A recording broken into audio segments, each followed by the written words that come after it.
Senhor esteja convosco. Anúncio da boa nova de nosso Senhor Jesus Cristo, segundo Mateus. Glória a vós, Senhor. Naquele tempo, Jesus foi à região de Cesareia de Filipe e aí perguntou aos seus discípulos: quem dizem os homens ser o Filho do Homem? Eles responderam: alguns dizem que é João Batista, outros que é Elias, outros ainda que é Jeremias ou algum dos profetas. Então Jesus lhes perguntou: e vós, que dizeis que eu sou? Simão Pedro respondeu: tu és o Messias, o Filho do Deus vivo. Respondendo Jesus lhe disse: feliz és tu, Simão, filho de Jonas, porque não foi nenhum ser humano que te revelou isso, mas o meu Pai que está nos céus. Por isso eu te digo que tu és Pedro, e sobre esta pedra construirei a minha igreja. E o poder do inferno nunca poderá vencê-la. Eu te darei as chaves do reino dos céus. Tudo que tu ligares na terra será ligado nos céus, tudo que tu desligares na terra será desligado nos céus. Jesus então ordenou aos discípulos que não dissessem a ninguém que ele era o Messias. Palavra da salvação. As palavras do Santo Evangelho perdoem os nossos pecados. Podem sentar um pouquinho.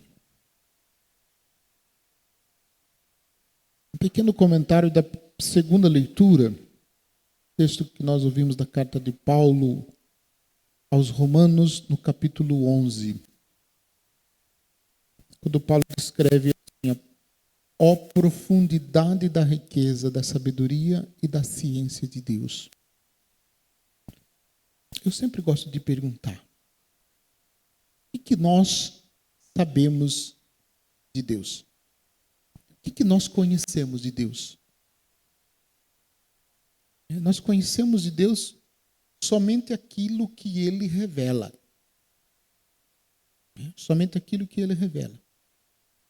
E se Ele não revelasse, nós não conheceríamos nada.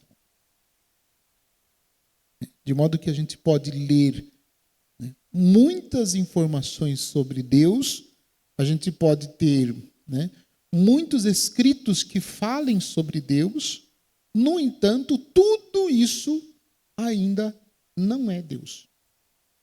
Tudo que a gente sabe, tudo que a gente aprendeu, tudo que a gente ouviu, ainda assim, isso não é Deus.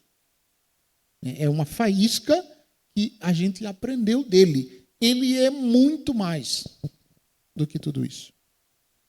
De modo que nós não conseguimos colocá-lo totalmente dentro da nossa cabeça. Isto é, nós não conseguimos compreender tudo o que Deus é. E se nós conseguíssemos compreender tudo que Ele é, Ele não seria Deus, porque estaria totalmente explicado.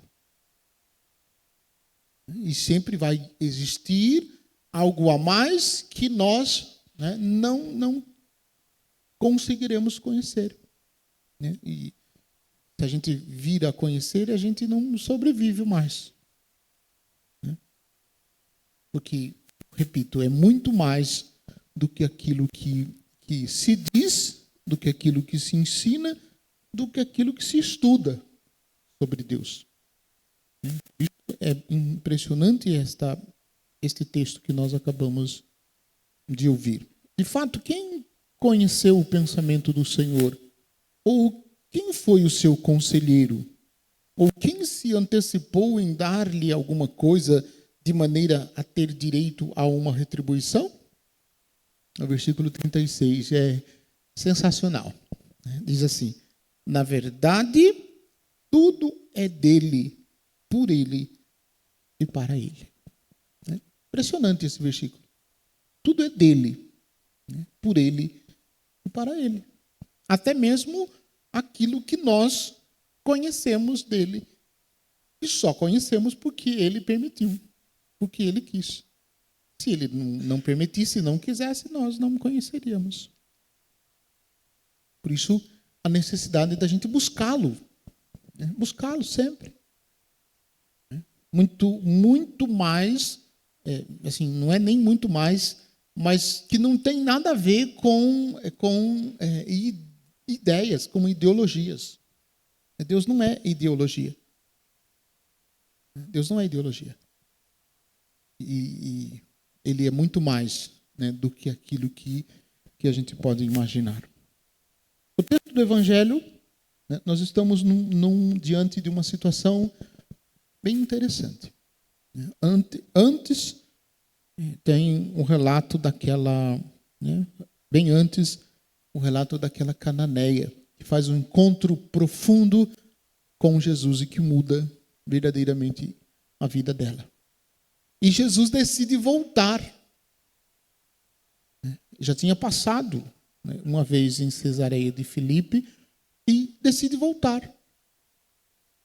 E estando em Cesareia de Filipe é impressionante a particularidade do Evangelho. O evangelista diz, aí Jesus foi para a região de Filipe, Cesareia de Filipe, e aí perguntou aos seus discípulos. Esse é um dado importante, porque Jesus em diversos momentos se dirige à multidão, Jesus em diversos momentos se dirige aos sumos sacerdotes, aos doutores da lei, Jesus em diversos momentos se dirige aos judeus, e neste contexto Jesus faz a pergunta para os seus discípulos. Quem dizem os homens ser o Filho do Homem? E aí notem que eles apresentam uma resposta. Uns dizem que é João Batista. Outros que é Elias. Outros ainda que é Jeremias ou algum dos profetas. Note esta informação. Dizer que ele é João Batista por quê? Porque cronologicamente Jesus inicia a sua missão logo depois da morte de João Batista. Quando João Batista é degolado por Herodes na prisão, Jesus inicia a sua missão. Então, quando Jesus inicia a sua missão com os sinais que ele realiza, parece que é João Batista que ressuscitou dos mortos. E vai mais além. Outros dizem que é Elias. Esse que é Elias é também significativo. Porque existia, né, um pensamento de que o Salvador, né, ou aquele que iria libertar o povo, né, fosse um profeta poderoso, tal qual foi Elias, ou mais poderoso do que Elias. Como também existia algum grupo que esperava que fosse o Messias o dominador, aquele que iria derrotar definitivamente os inimigos e estava oprimindo o povo. Então, não é nem profeta e nem o libertador do jeito que eles esperavam, num sentido, vamos dizer assim, político da palavra. Então, e outra, os sinais que Jesus realiza, né, Elias, o profeta, também realizou alguns sinais. Por exemplo, a ressuscitação de um morto. Elias fez isso também. Né? E Jesus, né, já demonstrou, né, ele fez processo de ressuscitação de alguns. Né? Lázaro, o filho da viúva de Naim, a Talita Cum, a jovem. Né? Só para citar esses três. Então, vendo os sinais que Jesus estava realizando, eles pensaram, não, é o cumprimento da promessa. É o profeta poderoso que veio para salvar e libertar o seu povo.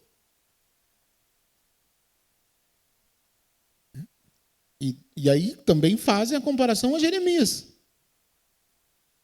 Isso é interessante. Cronologicamente no texto, né, a crucifixão, Jesus vai anunciar o mistério da paixão. Tem o mistério, tem a transfiguração, depois da transfiguração, Jesus fala da cruz, tem a transfiguração, e aí depois desenvolve. E aí, quando a gente olha a paixão de Jesus a gente vai ver, né, a identificação do profeta Jeremias com o que Jesus viveu na sua paixão. Porque pensa num profeta que sofreu, pensa num profeta que foi rejeitado, pensa num profeta que ninguém quis saber de ouvir a sua palavra, que ele falava uma coisa e a turma fazia outra. É muito parecido com o que Jesus vive. Então, é natural que se identificasse Jesus como se fosse Jeremias. Essa é a resposta dos discípulos para Jesus. E aí vem, né, o surpreendente. Jesus vira-se para os discípulos e pergunta: e vós, quem dizeis que eu sou? E vós, quem dizeis que eu sou? Eu disse em outras ocasiões e repito, existem vários livros que falam de Jesus, que apresentam uma figura de Jesus. Jesus, o maior psicólogo, vi esses dias numa banca de jornal esse título: Jesus, o maior psicólogo que já existiu. Eu dei risada. Tem um outro que é Jesus, o maior comunicador. E assim por diante. Tantos títulos de tantas áreas que falam sobre Jesus. Mas este Jesus que nos é apresentado, desta maneira por grande, entre aspas, pensadores, é diferente do Jesus do Evangelho. É diferente do Jesus do Evangelho. Então, para que, assim como Pedro, a gente possa dizer: tu és o Messias, o Filho do Deus vivo, a gente precisa procurar conhecer. E para conhecer, a gente precisa observar. E para observar, a gente tem que ler os Evangelhos. Se a gente quiser conhecer Jesus, porque se a gente não lê os Evangelhos, a gente vai conhecer Jesus por aquilo que a gente ouviu dizer, por aquilo que a gente ouviu falar. E nos diversos campos de conhecimento se apresenta Jesus com uma característica. Mas é um Jesus deformado, é um Jesus moderninho demais, é um Jesus tranquilinho demais, é um Jesus que ensina facilidades. O Jesus, Filho do Deus vivo, revelado, para os discípulos, é aquele que vai caminhar para a cruz. Aquele que vai caminhar para a cruz. Então, quando Pedro responde: tu és o Messias, o Filho do Deus vivo, Pedro está dizendo assim: és tu mesmo, nós não esperamos nenhum outro, não. Nós não precisamos de nenhum outro. És tu mesmo aquele que devia vir. Aquele que está como profecia em todo o Antigo Testamento. E é impressionante porque Jesus pergunta para os discípulos quem ele é e responde quem é Pedro. Jesus responde quem é Pedro. A resposta de Pedro, diz quem é Jesus, mas não diz tudo. E Jesus, na continuidade do diálogo com Pedro, ele diz quem é Pedro. Então ele pergunta quem ele é, ouve a resposta, ouve aquilo que dizem, pela sua fama,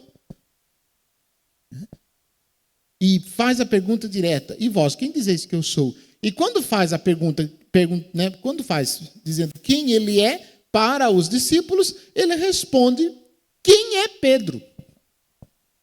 Essa é talvez a revelação mais desconcertante de Nosso Senhor. O texto vai dizer lá no final: feliz és tu, Simão, filho de Jonas, porque não foi, feliz és tu, Simão, filho de Jonas, porque não foi nenhum ser humano que te revelou isso, mas o meu Pai que está no céu.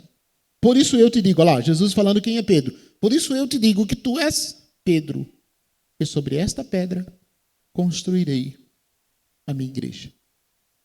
Sobre esta pedra, Pedro, eu construirei a minha igreja. E aí acrescenta, e o poder do inferno nunca poderá vencê-la. Coisa impressionante isso. Se a gente olhar atentamente para a história da igreja, desde os apóstolos até os dias de hoje, você vai observar o quanto que a igreja tem sido criticada, o quanto que a igreja tem sido contestada, o quanto que a igreja tem sido achincalhada. Qualquer manifestação da igreja, todo mundo cai de pau em cima da igreja. Isso foi desde a época dos apóstolos até os dias de hoje. E enquanto o Senhor não voltar, vai continuar assim, se não ficar pior. E a pergunta que a gente tem que fazer é, por que batem tanto na igreja? Por que questionam tanto a igreja? Se não fosse a igreja de Jesus Cristo, ela certamente não apanharia tanto quanto apanha. Então, se ela apanha tanto no percurso da história até os dias atuais, nós só temos uma resposta. É porque é a igreja de Jesus Cristo. Porque se não fosse a igreja de Jesus Cristo, não sofreria tanto.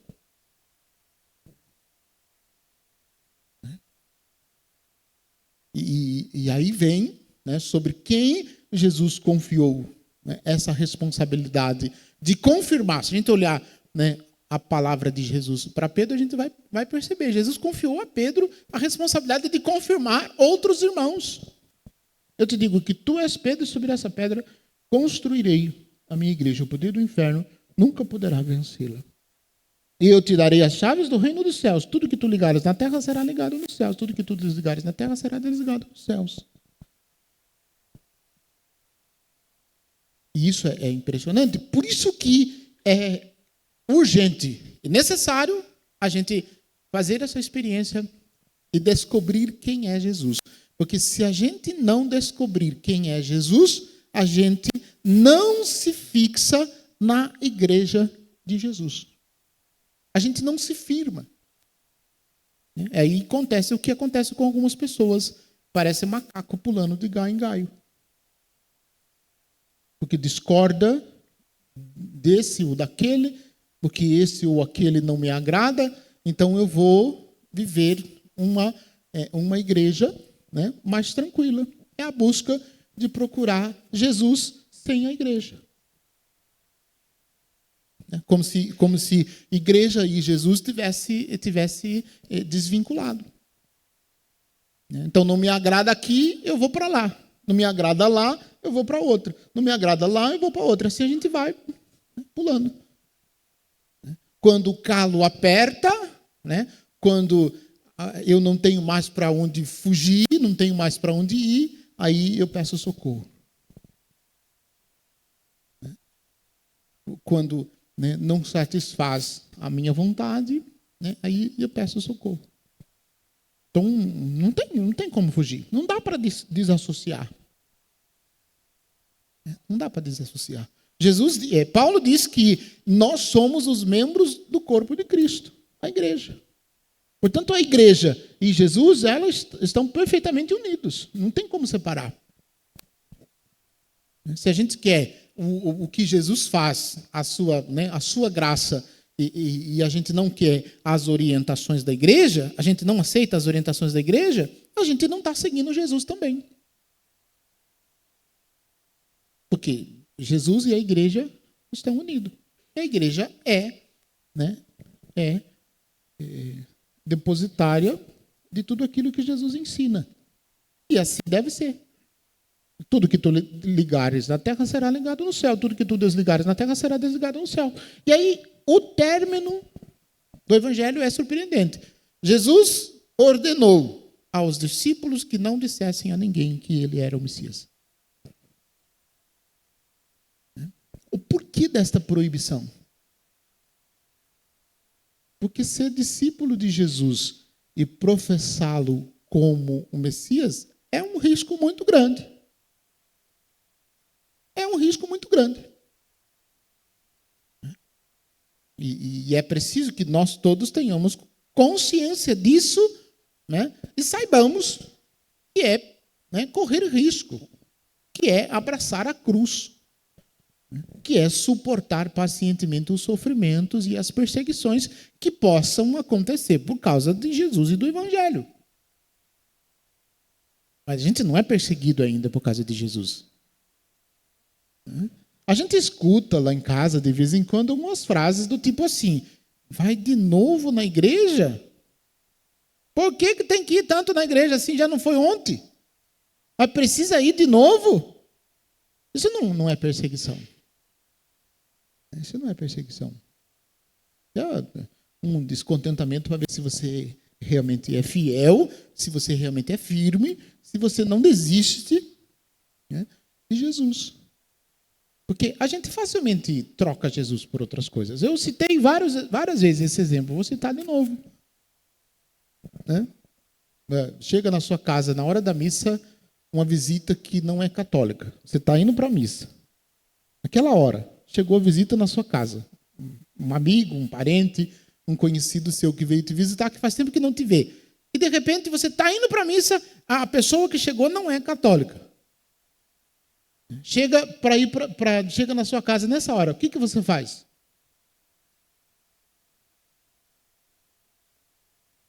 Eu vou dizer, você fica na casa para acolher a pessoa que chegou, que faz tempo que a pessoa não visitou e não vai para a missa. Estou errado?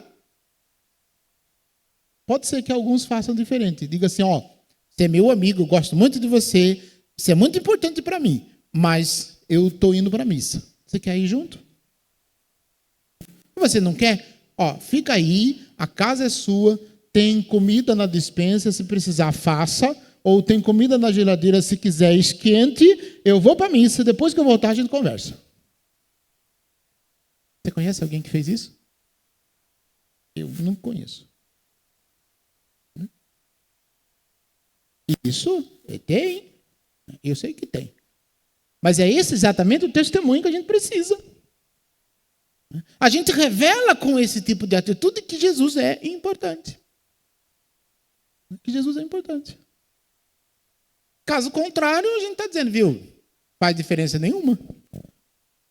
A gente está dizendo até que a pessoa que chegou nessa hora inesperada é mais importante do que Jesus, porque a gente fica lá para acolher ela e não vai para a missa. Então, diante disso, né, o que a gente pode dizer de Jesus? O que a gente pode dizer de Jesus? É tão simples essa pergunta e, ao mesmo tempo, tão provocadora. Porque a gente sabe sobre Jesus.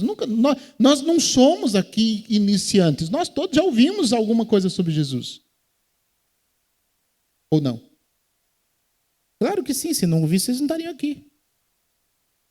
A gente já sabe. Um pouquinho a gente já sabe. Mas o que a gente diz? É condizente com esse pouquinho que a gente sabe? Muitas vezes não. Então a gente precisa fazer essa experiência de encontro, né? Não é uma descoberta, né, de alguma coisa misteriosa. Não. É uma pessoa, é uma presença viva, né? Vivo, ressuscitado. E que nós precisamos observar, olhando para ele nos evangelhos, né, e observar no nosso cotidiano, nas diversas situações da nossa vida, para que a gente possa realmente conhecê-lo. E perceber que sem ele, nós não podemos fazer nada. Não iremos a lugar nenhum sem ele.